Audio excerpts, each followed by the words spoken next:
Welcome. In the previous lecture, we saw as how a process technology is selected for production of a particular chemical.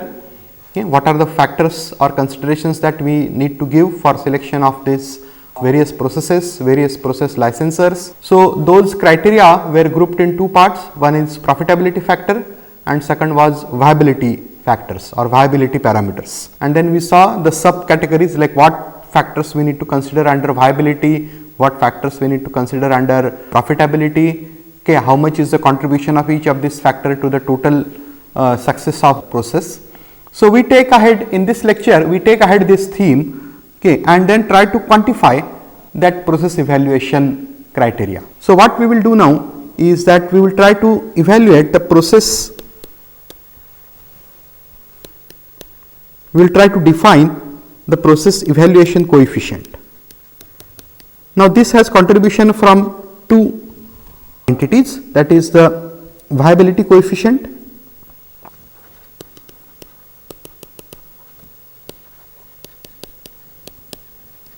which depends on viability parameters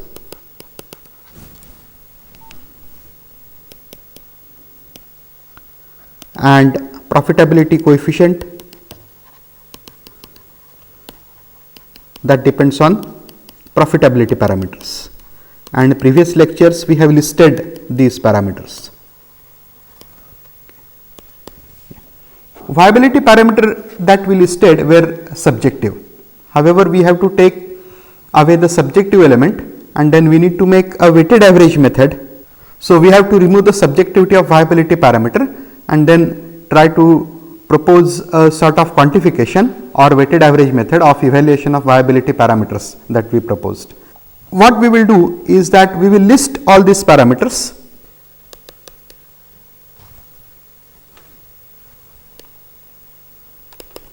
For example, the parameter of raw material, then the parameter of utilities, then environmental factors, so on and so forth. And then we shall give a numerical importance to these. Like one more factor could be the catalyst. Okay. Now, numerical importance is on scale of 1 to 10, 10 indicating most significant and 1 indicating least significant. Now, availability of raw material and utilities is being the most important viability parameter. We give that as numerical importance of 10. If our process does not use a catalyst, okay, then the catalyst factor is 0, or let us say if it does not use a noble metal catalyst, then the catalyst recovery parameter is least significant. So, we can give it a weightage of 2. Okay. So, we have to, for each process, each technology that we have, okay, T1, T2, T3, we have to list the numerical importance of these parameters. Okay. And now, having listed all viability parameters with importance coefficient, we go ahead with assigning marks to the process under evaluation. Okay. Now, the viability coefficient is then defined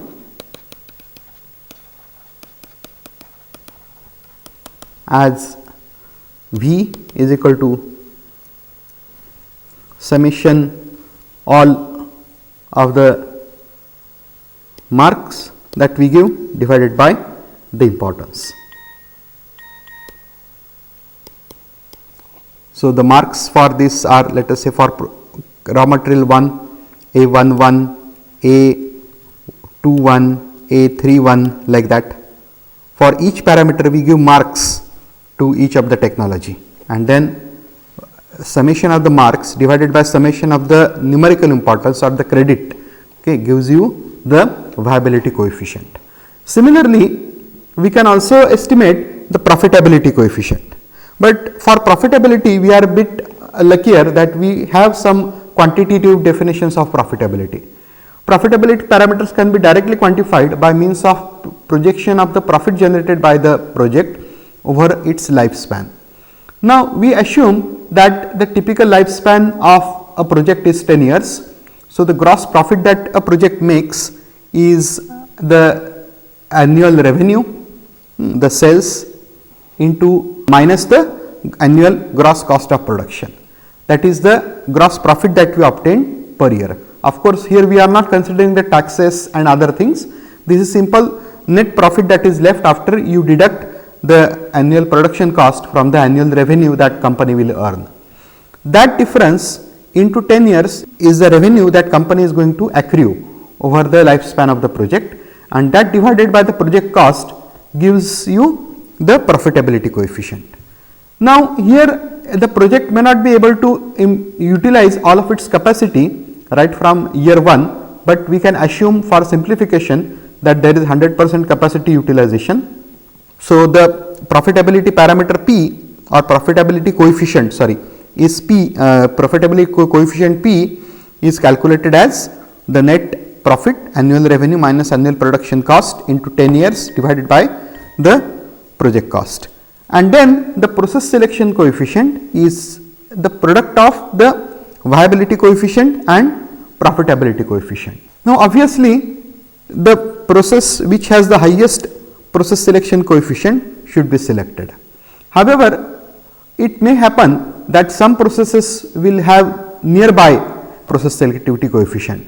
Now, to scrutinize between these processes, we need more experienced persons, okay, or managers or consultants. Now, in case the highest process selectivity coefficient for a particular technology is significantly different than others, then we have to go for that particular process as our choice. So, that is in that case we do not have the problem of further scrutinizing the process coefficients. So, that is about our discussion on selection of process technology. We take further this theme and then we see what aspects we need to consider the project site. The site selection is a very important pre-project planning activity. Okay. The project is constructed only once, and therefore, site has considerable impact on the performance of the project during its entire life cycle. Relocation of the project after a site is selected can result in enormous loss. Okay. Sustainable development of nation is realized through well balanced and continuously growing agricultural and industrial sector. So, setting up of an industrial project is going to bring not only social as well as economic changes to the site. Therefore, the infrastructure planning and industrial growth may not go hand in hand in a country like India, a vast country like India, but we have to somehow try to balance between these. Clustering of the project should be avoided because it creates enormous burden on the civic amenities. That is what is happening in our metro cities, but government is promoting relocation of these projects or distribution of these projects in more backward areas. There have been instances where some projects were required to be relocated even after site development was over and equipment for erection was ready for installation at the site, and then that caused not only a tremendous loss in terms of capital, but also delay in project startup, and therefore such kind of delay is not only is disadvantageous to the project owner, but also to the people. For example, if the project is a petroleum refinery, then the production of petrol decreases. Similarly, production of aviation fuel, domestic fuel is hampered. Therefore, we have to avoid these relocation by proper selection of the site. So site selection is a very important pre-project activity, as I just mentioned. Okay. Now, in some cases, if let us say petroleum refinery project has to be relocated, then whatever is the discrepancy caused by the relocation or the non-production of that particular project, we have to fulfill by import of crude oil, and that again creates burden on foreign exchange. So, that is why we have to make sure that the site which is selected is the most appropriate. So, in this today's lecture, we shall see what are the factors that go into site selection, what factors we need to consider, how we can evaluate different sites that are available, and then make a proper choice of the site for the project. Similar to our process selection, here also we are going to do a semi-quantitative analysis. The criteria for site selection are three. First, the prosperity factor, second, the profitability factor, and third, the productivity factor. Now, let us see these factors one by one. Prosperity factor. The industrial growth should be uniform across the country. As I just mentioned, clustering of the projects near the metros has caused tremendous low burden on the civic amenities, also the problem of pollution, heavy traffic, so on and so forth. So, the dispersal of industries is very important. We have to identify industrially backward areas and then try to implement or try to install the projects there, and to do that government may offer lot of incentives such as financial benefits, tax concession, lower tariffs for power and water. Okay. So, government policies are trying to promote installation of or relocation of these mega projects into industrially backward sectors. Okay. Second is the appropriate use of resources. Appropriate use of resources is of considerable importance because our national railway network is already under pressure due to large transportation of coal, kerosene, LPG, diesel, petrol or petro products or fertilizers. Then secondly, even the road transport is getting burdened. So, the consumption of energy sources would be too high if the products are not produced near the marketplace or the plant is not located near the availability of raw material. While location of the plant, we have to choose whether we want to go for a site which is near the market of that product or near the raw material.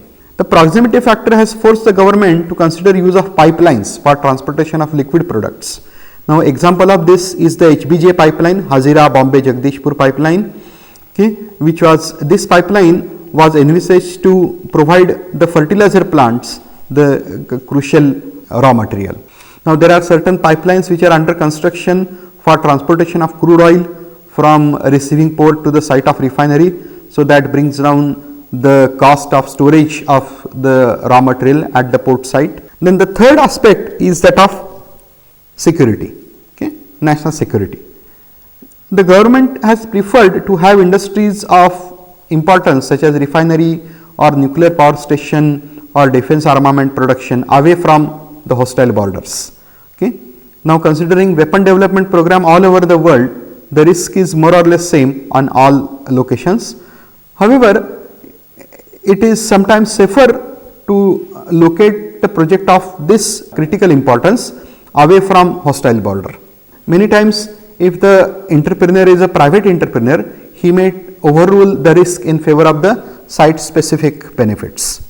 Okay. So, these are the factors that come under the prosperity criteria or prosperity factors. Okay. Then we shall see the profitability factors. These factors are directly related to the computation of the profit, as in case of process development also, and the rate of return on investment, and these factors also influence the project capital cost and operating cost. So, we have seen some of these in previous lecture, but we shall see now what are the profitability factors that are more site related factors. Okay. The first factor is of course the land. The price of land is directly reflected on the cost of the project. Land contours or unevenness of the land would have a direct bearing on the cost of site development. Okay. Suppose you have a small culvert that is passing through the plot, then you have to go for additional expenditure to divert that particular culvert, or if let us say there is a small hill on the land, then you have to raise it to demolish and make the plot as even as possible. You also have to take into consideration the other risks such as the earthquake seismic areas, okay. But these things are not being given so much importance because there have been examples of big projects coming up near the sites having these kind of natural threats. The example is that of the New Zealand Synthetic Fuels Corporation plant, which is designed to produce 14,500 barrels per day of gasoline, and it is located at the footstep of volcanically active Mount Egmont. We have to take certain kind of risks, although we try to reduce it as much as possible. Then second is the climatic condition. The climatic condition at the site has a direct bearing not only on the cost of project but also on the operating cost. Okay. So, the climatic data need to be gathered from the meteorological department or the state industrial development corporation. Now, what are these climatic conditions? The first one is the rainfall. Average rainfall or intensity of rainfall has a direct bearing on the storm water drainage system. Okay. If there is water surge or flood, if the plant site is located in the flood areas, then the entire plant may come to a standstill if there is enormous rain, okay, because of entering of water into the plant site. Okay. So, we have to make sure that we know the rainfall that is available. Then rainfall will also determine the groundwater. So, if the water supply from state industrial development corporation is limited, then you have to have your own bore wells that will be, and that thing will also depend on the rainfall, the availability of that water, groundwater. So, you need to know the rainfall quite precisely. Then again, if the site is in the area of cyclone prone zone such as the eastern region, then the project owner needs to spend more money on buildings and civil work so as to increase their strength, which will again increase the cost of the project.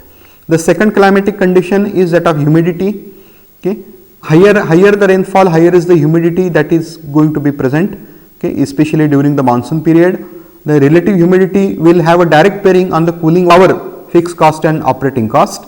Okay. In case of areas with high humidity, the cooling tower may not work efficiently. Okay. So, we have to design the cooling tower taking into consideration the average humidity that is present at the project site. Okay. In case your products are hygroscopic, then they need to be stored in dry and cool atmosphere, then you have to build special storage facilities that will also add to the cost of production as well as operating cost. Then the third one is the temperature. The minimum and maximum temperature at the plant site has a direct impact again on capital and operating cost. Design of cooling tower, air cooler or plant insulation is affected by temperature. Then the buildings for plant administrative purpose such as worker amenities or control room may need to be air conditioned depending on the duration of hot period. So, it is always recommended that we list down the climatic factors and assess their impact on the plant machinery cost and also on the cost of production. Then the third one is the raw material source. If the raw material sources are away from the manufacturing site, then the inventory of raw material and those required for utilities such as low sulfur heavy stock or fuel oil or something like that would be higher. Okay. So, that would add to higher capital cost for the storage tanks as well as warehouse. Working capital requirement will then go up. If the raw materials are imported, then we have to have an unloading facility and storage facility at the receiving port, and then we have to set up our own facilities or rent the facilities which are already there. That will also increase cost of production. Okay. Then if the raw materials are imported, then it is easier if we have a plant site near coastal location, that will reduce the cost of local transport. In some cases, the project owner may be required to have his own specially dedicated fleet of trucks or rail tankers for the supply of raw material, which also adds to the capital and operating cost. Then the next thing is the product market. If we have to satisfy the prosperity factor, one may have to locate industry in a notified industrial backward district. In that case, we are going to have special benefits, as I said, the government offer incentives. However, the other side of the coin is that the raw material supply may be far away, or even the market for the product may be far away. In order to have the sustained supply of products to the market, the project owner needs to have more inventories of finished products. This adds to the not only the cost of offsite, but also increase the working capital requirement, okay, because the manufacturer may have to store the finished goods at the production site itself. And then if the markets are competitive, if there are, say, let us say, many producers of the same product, then the project owner may have to bear the transportation cost of dispatching the product to marketplace. This will also take away some of the profit. Okay. So, for some special projects, let us say for ethylene glycol, which is used for polyester fiber, the project owner may have to have his own dedicated fleet of tankers to avoid any contamination. That will add to the cost of the capital investment. Okay. Now, another example is that of the carbon black that is used for manufacture of tires. Okay. Now, depending on what is the feedstock for the carbon black, it could be LPG, it could be natural gas, it could be refinery fuel gas or heavy oil. So, depending on what feedstock the factory is going to use, we have to locate the plant near the site of the feedstock rather than the market site, and therefore, the cost of transportation of the finished good to the market increases. In some cases, you may have to have a special gas pipeline or fleet of tankers for fetching the liquid feedstock from refinery to your plant site. Another two crucial things are water and power. Okay. There are various uses of water in plant that require different quality and purity. Okay. Now, water is required as process water, it is also cooling water, boiler fed water, general cleaning, potable water, so on and so forth. Okay. Depending on the quality of raw water that is available, we have to set up the water treatment plants.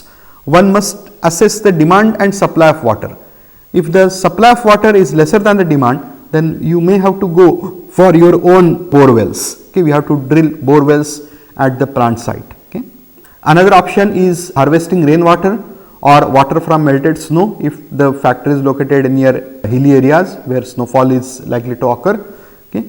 Now, another option is the desalination of seawater and brackish water, okay, but it is capital intensive and it is specially it is viable only for mega projects located near coastal areas. Now, to receive power from state electricity board or the grid of the state electricity board, we have to set up a local power station that requires capital investment. If you want to have uninterrupted power supply, okay, then we have to have backup of diesel generators, or the permanent solution for the power problem is to have your own captive power generation plant using steam turbine. The waste heat in the plant could be utilized for steam generation and running these turbines to generate power. In some cases, if excessive power production is there, then power can be sold back to the government. Okay. Then the environmental aspects. Okay. The environmental management systems are site specific. If the project owner decides to go for ISO 4000 or ISO 2000, the capital as well as operating expenditure could go up compared to when only local discharge standards are followed. There are three discharges: gaseous, liquid and solid, and the discharge standards are site specific. For example, if your liquid effluent is going to be discharged in a river, okay, then the standards are more stringent. Okay. Then next thing is the housing and transport for staff and labor.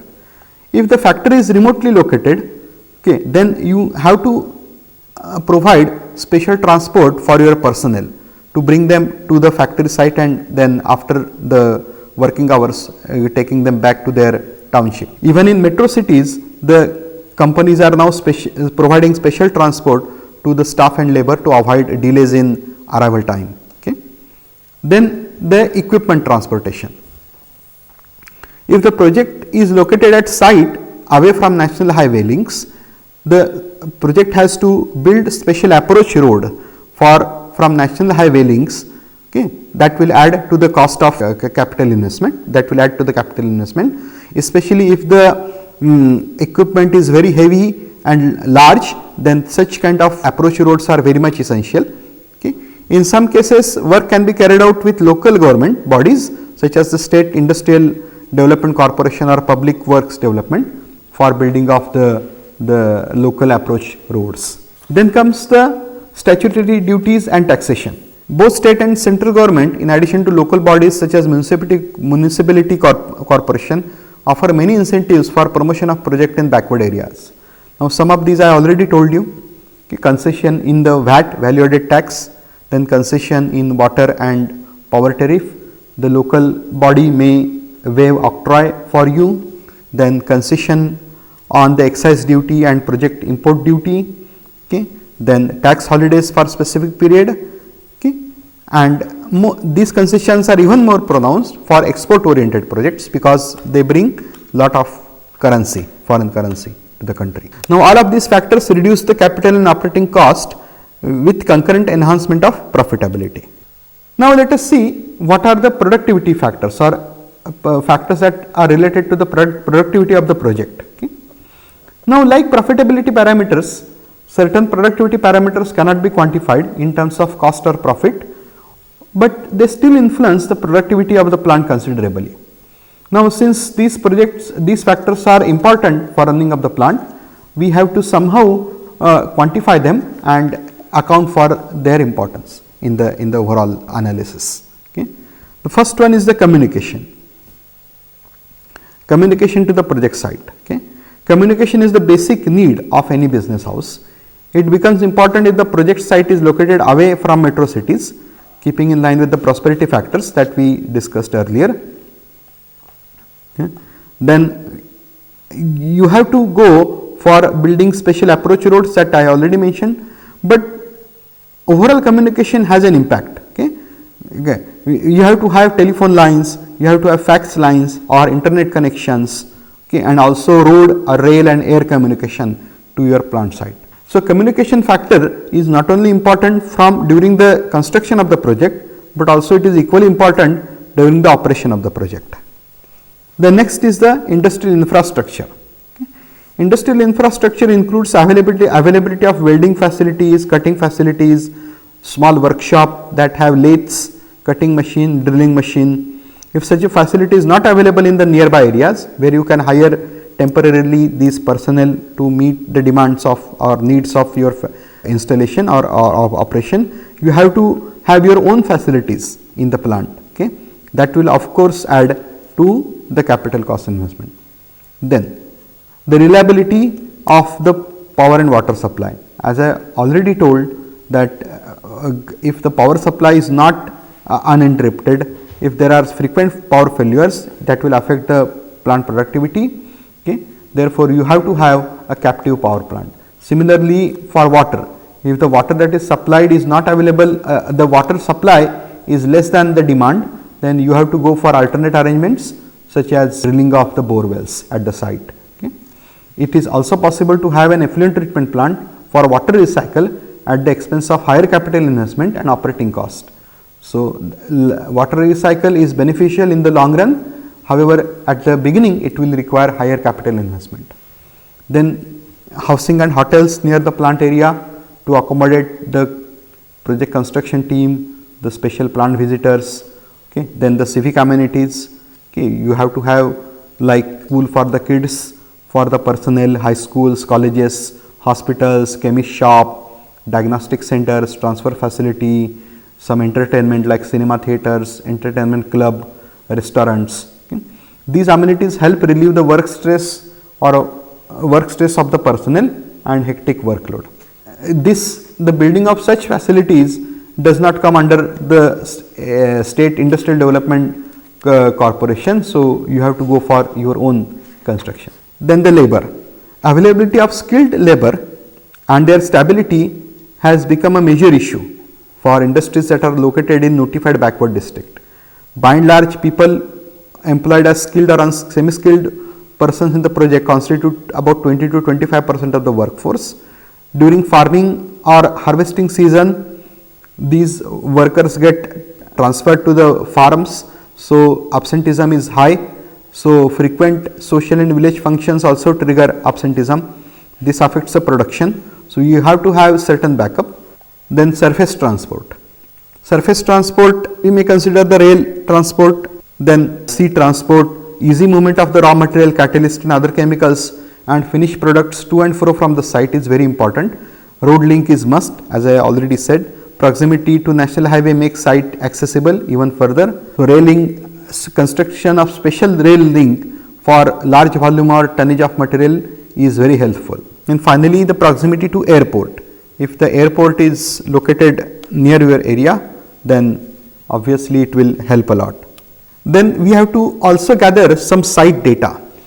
Site specific information is important to process licensor as well as the engineering contractor, because this is used for preparation of the basic engineering package. An example is the specification of the temperature of cooling water. This is needed for sizing of the heat transfer equipment and also the cooling tower. Then another is temperature, humidity, etc. In addition to this basic climatic data, we need also some additional data, that is the geographical location of the plant, okay, the nearest national highway, telephone, fax connection, post office, then the soil survey report. Okay. Soil contour maps of the for site development need to be prepared. the knowledge of the soil bearing capacity and seismic zone area classification for building and civil work is very important, especially if your reactors and other plant equipment is very heavy, then the soil bearing capacity is very important. If the soil bearing capacity is not high, then there could be a shrinkage of the land which could distort or which could damage the equipment. Okay. Then alignment of the compressors and turbines, then the location of proper storage tanks, their capacity, okay. And again this requires the soil survey report. Storage tanks, the volume will be high, okay, the total weight of the storage tank. So the soil bearing capacity should be high at the site of the site at which you would like to build the storage tanks. Then the next aspect is that of wind velocity and direction. It is needed for environmental impact assessment, study of gaseous pollutant and design of building and civil work, then estimation of the convective heat transfer coefficient for naturally cooled equipment, then the meteorological data, okay, that I already said here, rainfall, humidity and temperature, the water quality, power supply, load, local discharge and emission standards. Site specific standards are needed for the gaseous emissions, liquid effluent and solid waste, for the study of environmental impact assessment and design and operation of effluent treatment system. Then we also need to know the design and fabrication standard. Knowledge of standards followed during the design is needed for detailed engineering, contractor and process licensor. Now having done this, we have to somehow arrive at a quantitative site evaluation.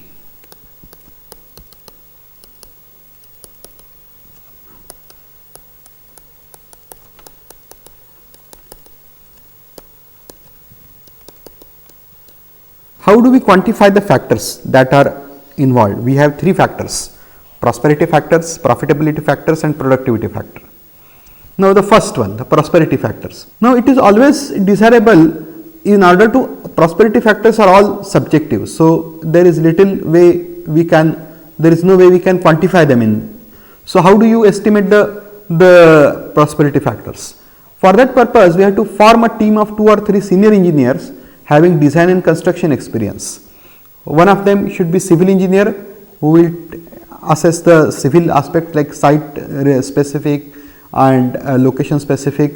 Then the second one should be a management graduate, and the third one could be has to be a chemical engineer, and together they can prepare a questionnaire and collect the relevant information on all of the factors that are related to prosperity, okay, for about the various sites that are under consideration. Okay. They can have dialogues with the local existing industries. Okay. So from their experience they can gather information about the site deficiencies. Then there could be local hostility towards the chemical project.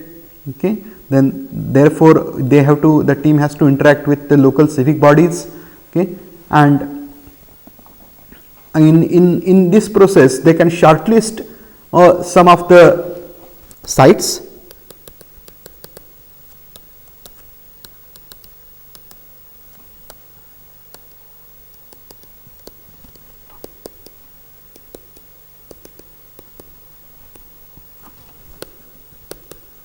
and then further data for these sites could be assessed. One important aspect is the land availability. Okay.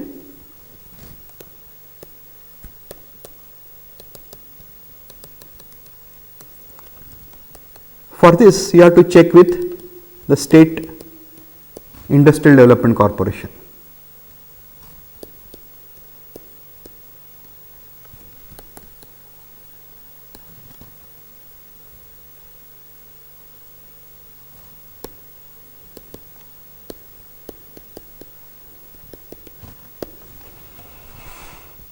So this is as far as the prosperity factors are concerned.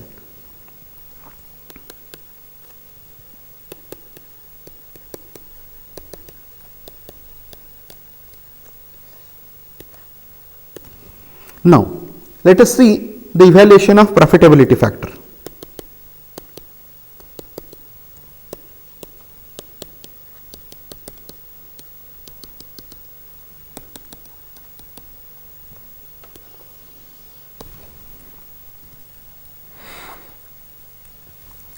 Now, profitability factor evaluation begins with estimation of the project cost for any one of the shortlisted site by the team after assessment of the prosperity factors. So, that point we note that evaluation of profitability factor begins with estimation, quick estimation, need not go in great detail, quick estimate of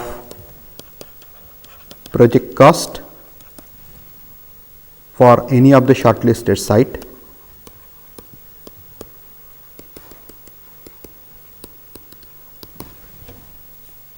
Now, this becomes the base case over which we shall evaluate the other sites, the project cost of other sites.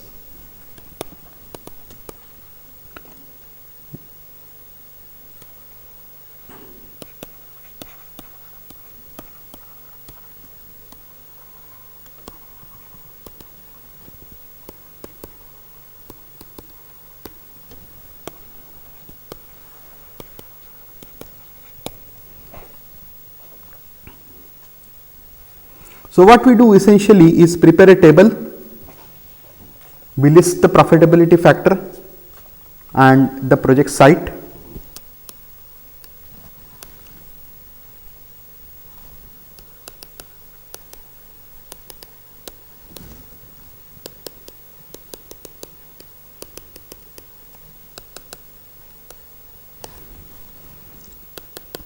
the first factor is land.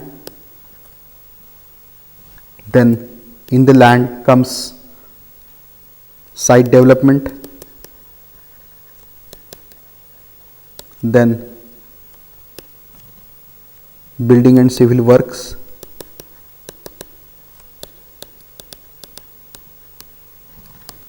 then the climatic condition,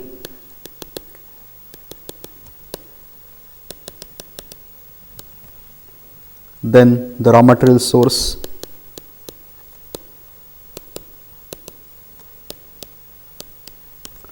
then the product market,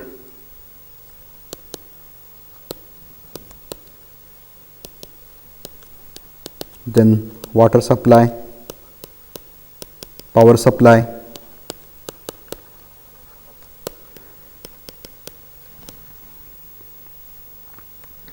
so on and so forth. Okay. And then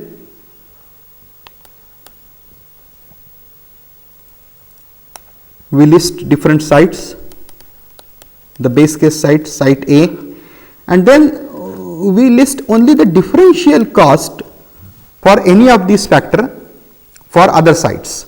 For example, site B has already a well established land where we do not have to go for any demolition of hill or something. So, here it could be a negative factor minus x, okay, or minus x1. Then in case of air conditioning, if the plant site is located at very humid and hot area, then we have to go for consideration air conditioning. So, cost of air conditioning increases. So, that is plus x2. Then if it has sufficient water supply, then it could be 0. If it has excessive less power supply than the demand, then we have to set up plant. So, in this way you list only the differential cost for the different sites as related to the base site. If the total cost of for site A, the total project cost for site A is x, if site B is y, site C is c, then we have to take a ratio that this coefficient, profitability coefficient, will be y by c. Here profit coefficient is 1, and then c coefficient will be for site C. If the total cost is z, then it will be y by x, not y by c, y by x, z by x. So, that is the profitability coefficient. The profitability factors affecting the operating cost and cost of production are listed. Their contribution is tabulated, and there we have to go for the total effect of profitability factor is the sum of the above operating cost and annualized cost arising out of capital expenditure, and then we go for calculating the expenditure coefficient, as I just mentioned, that you go for you just divide the total project cost at different sites, taking base case as 1 and evaluate the profitability coefficient. So, like y by x, z by x are all the profitability coefficient.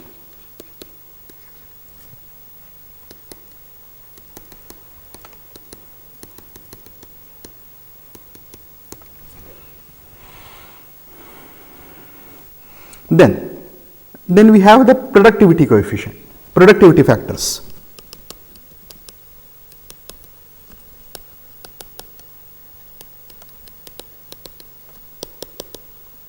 Now, here we follow a similar methodology as we did for selection of the process, okay, the process viability coefficient and profitability coefficient, okay, that we follow similar weighted average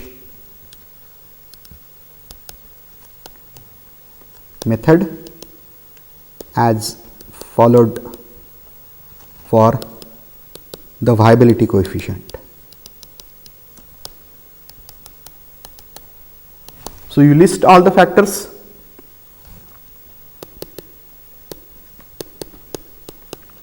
that come under the profitability factor criteria, and then you assign them importance on the scale of 1 to 10. 10 is highest importance, then 1 indicating least importance,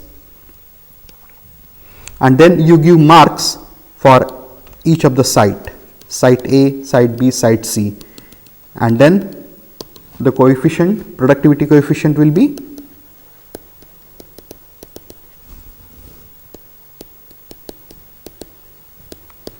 the sum of all marks divided by sum of the importance values. It may so happen that all three coefficient are the productivity coefficient, prosperity or the two coefficient, not three, the productivity coefficient and the profitability coefficient may not be high for the same site. How do we choose between them? We make up our mind that any site that is having productivity coefficient less than 0.5 may not be acceptable. This in turn mainly depends on the policy of state government and project implementation time. How do we go? Like we may select a minimum coefficient for each of these factors, okay, productivity, each of this coefficient. Like we discard the processes which have productivity coefficient less than 5. We discard the processes which have profitability coefficient less than 0.5. And then we have to choose the one that is the best. For that, the total coefficient or effective coefficient could be taken as a product of productivity coefficient and profitability coefficient, and then we choose the one which has the highest total coefficient value, numerical value. So, this is how we have seen today that we can evaluate different sites for a particular project. The success of the project is highly site specific, and therefore the selection of the site is a very important activity for the implementation of the project. Having dealt with the criteria for process or technology selection as well as site selection, in the next lecture we shall deal with the estimation of the project cost.